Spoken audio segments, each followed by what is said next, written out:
Poke around the yards in Smithland even an hour after the storm hit, and it's still pretty easy to find hailstones as big as golf balls. The post office says it affects about 100 letters mailed between 4 p.m. Saturday and 4 a.m. Monday. The number one reason the bookstore says it's offering the service is because it's what students want. Many folks with a lot of questions tonight when they heard that big explosion, but tonight officials are saying there's no reason to worry. Most of the day we were lucky enough to deal with just the snow, but now as you can see, wind has entered the mix. Newer drivers face even tougher restrictions under the new law. Those with intermediate driver's licenses won't even be able to talk on the phone while driving. In fact, it spreads all the way across the street, littering the ditch with everything from pop cans to empty beer cases. We only got, let's see, 1, 2, 3, 12 residents. Just a few houses. And now, not even that much. A tornado that must have had good aim hit its tiny target of Ware, Iowa after 10 o'clock on Saturday night. The southeast quarter of the house is missing. The roof is all gone. Too much money to try and fix it up. Bill Sharp's not the only one who will likely have to leave. Well, I don't know if I'm going to fix this place or not. It's going to cost a pretty good chunk of change. The school that's been abandoned for decades is now in even sorrier shape. The few people that live here are weary of what's ahead for Ware. When everything's gone and there's not much of a future left. Though the destruction is everywhere, there are some signs of survival. For instance, here at General Repairs, the town's one and only business, the owner says he's not going anywhere. I'll do it till it picked me up off the floor. Right now, the only thing 74-year-old Dennis Hansen's picking up is the damage done to his 50 by 100-foot building. It blowed this east end in, and then blowed the big south door out. But it's nothing that can't be fixed. Dennis is old enough to retire, but wants to keep the business alive. If you relax, you're gonna die. You gotta have something to do. The same could be said for where he lives. For now, it's still going. Jeanette Fountain remembers 1983 like it was yesterday. Every day. I still think about it every day. Married with a 5-month-old son, life was good until February 8th. Jeanette was getting back into her car at this Northside grocery store when a stranger came up behind her with a knife, shoving her into the vehicle.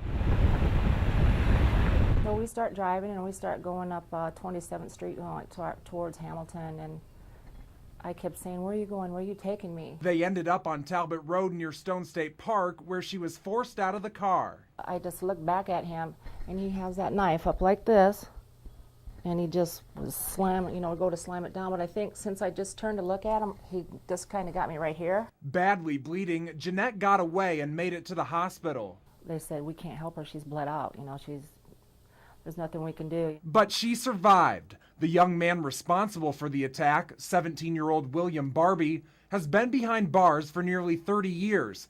And for nearly 30 years, Jeanette has wondered. Why, maybe he's had a bad upbringing. Maybe his parents beat him. Maybe he was on drugs. Maybe, what would make a person do that? I don't understand. The possibility Barbie could be released frightens her. And I have mixed feelings about it because I feel like if I help to get him out, then is he going to come out and hurt someone else? Is he going to come back and kill me? I don't know. Jeanette believes, though, that Barbie could have changed. If he truly was sorry and I find out that he had changed his life around, then I feel he should be free.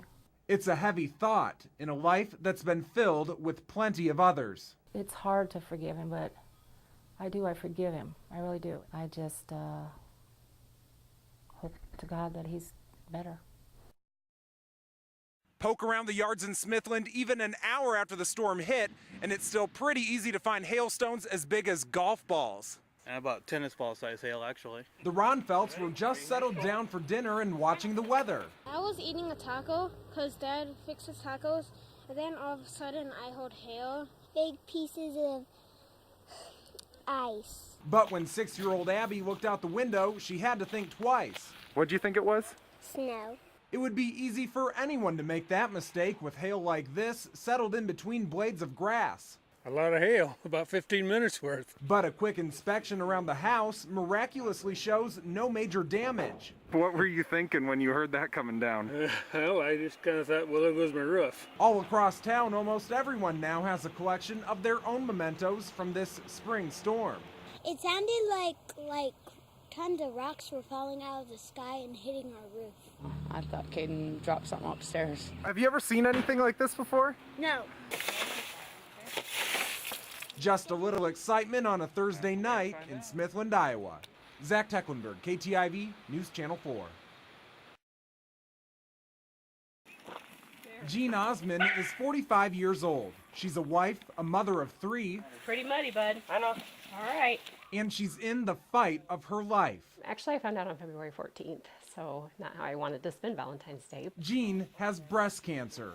With a long family history of cancer, it's always been in the back of her mind, but still. I was, of course, devastated at first, just hearing that word cancer, but I have a very good family, my husband and my boys, and my second family in the sheriff's office.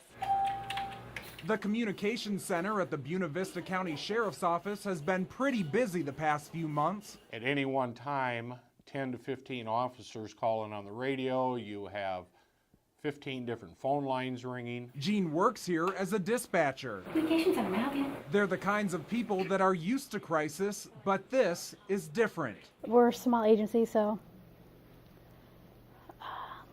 you know each other a lot better. This kind of thing comes along, it means a lot. And they stick together. Employees came to me and wanted to know if they could donate time because she has absolutely used up 100% of her sick time. Friends in trouble, friend needs some help, give them whatever help they need. It's something very new to me because I'm always taking care of others. But now, Jean's coworkers are taking care of her to the tune of more than 240 hours of paid sick time. It's amazing how a community comes together, once they know that someone they care about is going through this. For her family at the sheriff's office, it was an easy sacrifice. We're really tight-knit. We're all really good friends. That just tells me the kind of people I got working here for me. I'm very grateful for what they've done for me, and I'll always remember it. And I would do the same thing for them in a heartbeat.